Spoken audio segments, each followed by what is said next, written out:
আসসালামু আলাইকুম, সবাই কেমন আছেন? আশা করছি সবাই ভালো আছেন। আলহামদুলিল্লাহ আমিও ভালো আছি। প্রতিদিনের মতো চলে আসছি নতুন একটা ভিডিও নিয়ে। ভিডিও বলতে রেসিপি নিয়ে। অলরেডি রান্না কিন্তু বসাই দিচ্ছি। তো রান্না বসাই দিয়ে ভাবতেছি তো কি করা যায় আর। আমরা কিন্তু বাঙালিরা ভর্তা প্রিয়। আর বিশেষ করে আমি তো এটা কি বলবো, ভর্তা ছাড়া আমার ভাত চলেই না। তো আজকে আমি মাছের তরকারি রান্না করতেছি, এর সাথে কি ভর্তা বানানো যায় অনেকক্ষণ বসে চিন্তা ভাবনা করলাম। তারপরে ভাবলাম কি, যেহেতু আমার গাছে কয়েকটা পেঁপে আছে, এটা খাওয়া যাবে না, তো এটা ভর্তা বানাইলে কেমন হয়। অনেকে দেখি পেঁপের ভর্তা খায়, কিন্তু আমি কখনো খাইনি। তো আজকে প্রথম আমি পেঁপের ভর্তা খাবো, আমি খাবো এবং আপনাদের সঙ্গে শেয়ার করবো। তো চলেন পেঁপেগুলো ছিঁড়ে নিই। যদিও পেঁপের স্বাস্থ্য ভালো না, তারপরও ভর্তা বানালে খাওয়া যাবে। ও আমার আবার হাতে পেঁপে হয় না, তো এই হলো সমস্যা। এখন আমি এই পেঁপেগুলো যে ছিঁড়ে নিচ্ছি, এখন পেঁপেগুলো কাইটা নিব। তো চলে ভর্তার জন্য। তো বন্ধুরা, আমি এই যে এখন পেঁপেগুলো কাইটা নিব। যে মনে আছে গাছের পেঁপে, আমি মনে হচ্ছে পাকা ধরছে, মনে পাকা নেই। তো যাই হোক, ভিডিওটা শুরু করলাম। সবার কাছে অনুরোধ থাকবে, সবাই প্লিজ স্কিপ না করে সম্পূর্ণ দেখেন, আর একটা করে লাইক দিন। যেহেতু আমার চ্যানেলটা নতুন, যারা অলরেডি চ্যানেলটা সাবস্ক্রাইব করে পাশে আছেন তাদের জন্য রইল অনেক অনেক দোয়া এবং ভালোবাসা। আর যারা করেন নাই, প্লিজ চ্যানেলটা সাবস্ক্রাইব করে পাশে থাকেন, সবার কাছে অনুরোধ রইল। তো এখন আমি এই যে পেঁপেগুলো কাইটা নিব, কাইটা তারপর সিদ্ধ করবো। তো আমি জীবনে প্রথম আজকে পেঁপের ভর্তা খাবো। সত্যি কথা, আমি কখনো খাইনি। বন্ধুরা, পেঁপে ছোট হইলে কি হইব, পেঁপে কিন্তু পাইকা গেছে, যে দেখেন পাকা পাকা। তো আর এটা এটা বেশি পাকছে ওগুলার থেকে। তো এই পাকা পেঁপের ভর্তাটা কিন্তু বেশি মজা মনে হয় খাইতে। আমার পুকুরে দেখতাম খাইতো। তো যদিও আমি খাইনি, আমার জীবনে প্রথম আজকে পেঁপের ভর্তা খাবো। তো পেঁপেগুলো এই যে কাটতাছি, ভাবলাম আপনাদের সঙ্গে শেয়ার করি। যেহেতু ছোট পেঁপেও পাইকা গেছে গা, তো পেঁপের বয়সটা কিন্তু অনেক, যদিও এই বয়সটা অনেক বড় হয়নি, কারণ গাছে মনে সম্ভবত জিরে ধরছে, যার কারণে এই পেঁপেগুলা আর বড় হয়নি, এতটুকু রয়ে গেছে।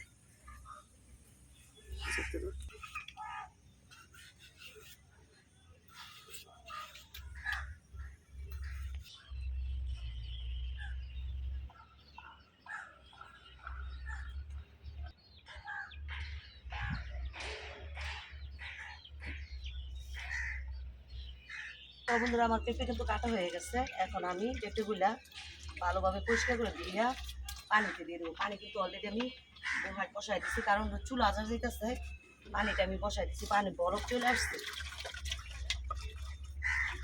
বন্ধুরা, এই যে সুন্দর করে ধুয়ে নিচ্ছি পেঁপেগুলো, এখন এই যে গরম পানিতে দিয়ে দিচ্ছি। এখন গরম পানিতে সুন্দর করে পেঁপেগুলো আমি সিদ্ধ করে নিব। সিদ্ধ যে কিভাবে করে এটাও আমি জানি না, বৃষ্টির মায়ের ডাইকা জিজ্ঞাসা করতে হবে। তো বৃষ্টির মা হলো উপরে মুস্ত আছে। তো যাই হোক, আমি বসাইছি দে, তারপর আমি বৃষ্টির মারে ডাক দিতেছি। ঠিক আছে, সিদ্ধ করে নি।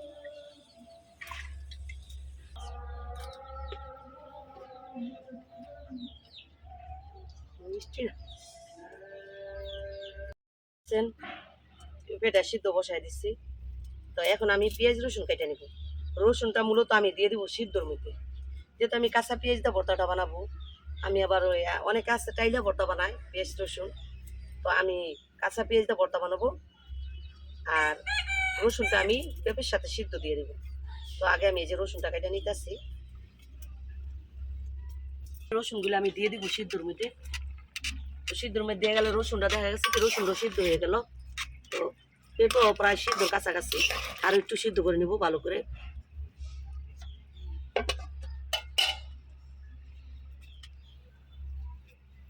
তো বন্ধুরা, ভর্তার জন্য এখন আমি এই যে পেঁয়াজ কেটে নিব।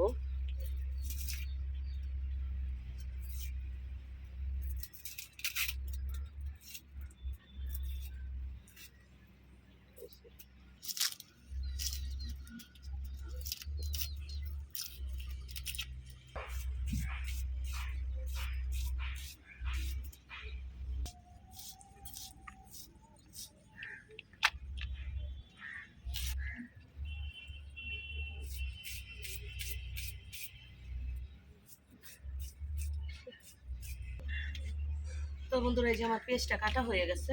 তো এই কি জানি বলে, পেঁপেটা প্রায় সিদ্ধর দিকে কাছাকাছি।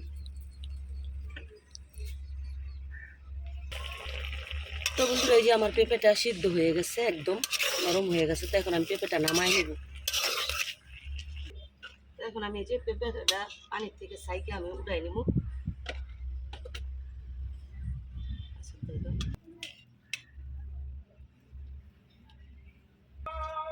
তো বন্ধুরা এখন আমি যে শুকনো মরিচগুলা টাইলা নিব ভর্তার জন্য।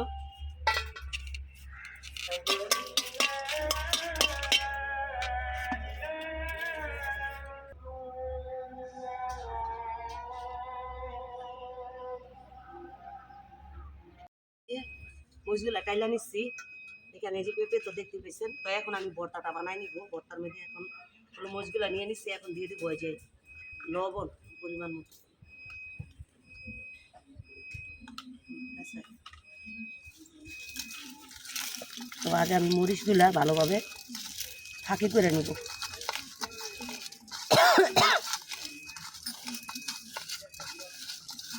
এখন এই যে আমি রসুনগুলার আগে ডলাদা নিব।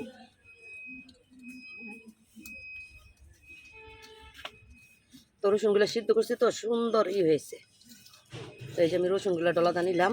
তো দিয়ে দিব এখন পেঁয়াজ।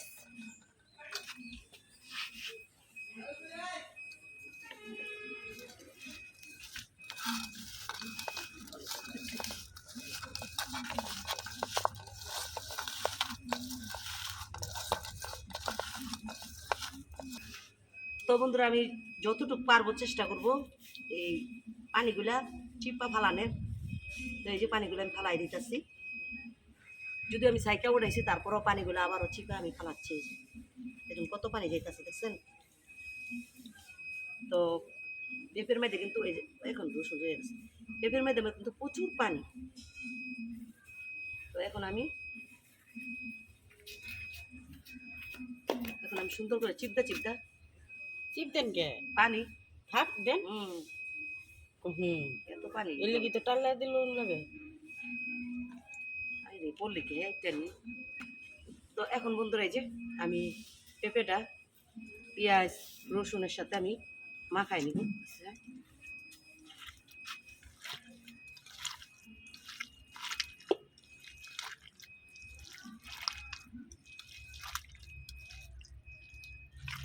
বন্ধুরা এখন আমি এই যে সরিষার তেলটা দিয়ে দিব ভর্তার মধ্যে। এই যে আমি এই পরিমাণ তেলটা নিলাম। এখন তেলটা আমি ভর্তার সাথে কাছে আয়। তো তেলটা দেওয়ার সাথে সাথে দেখেন ভর্তার কালারটা অন্যরকমের হয়ে গেছে। তো যাই হোক,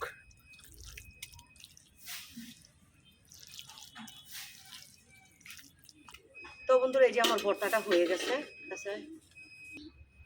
তো এই যে ভর্তাটা দেখেন কেমন হয়েছে দেখতে। তো এখন আমি যেহেতু জীবনে প্রথম ভর্তা খাবো আজকে, পেঁপে ভর্তা।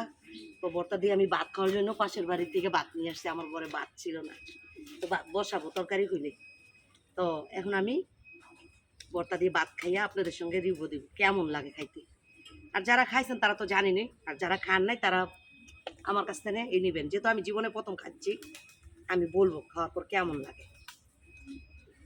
তো খালি শুনি মানুষের পেঁপের ভর্তা খায়, কলা ভর্তা খায়।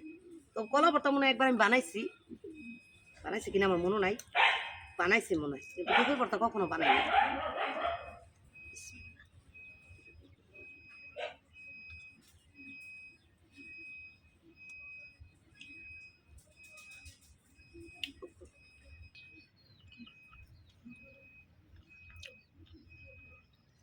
এই ভর্তার টেস্টটা না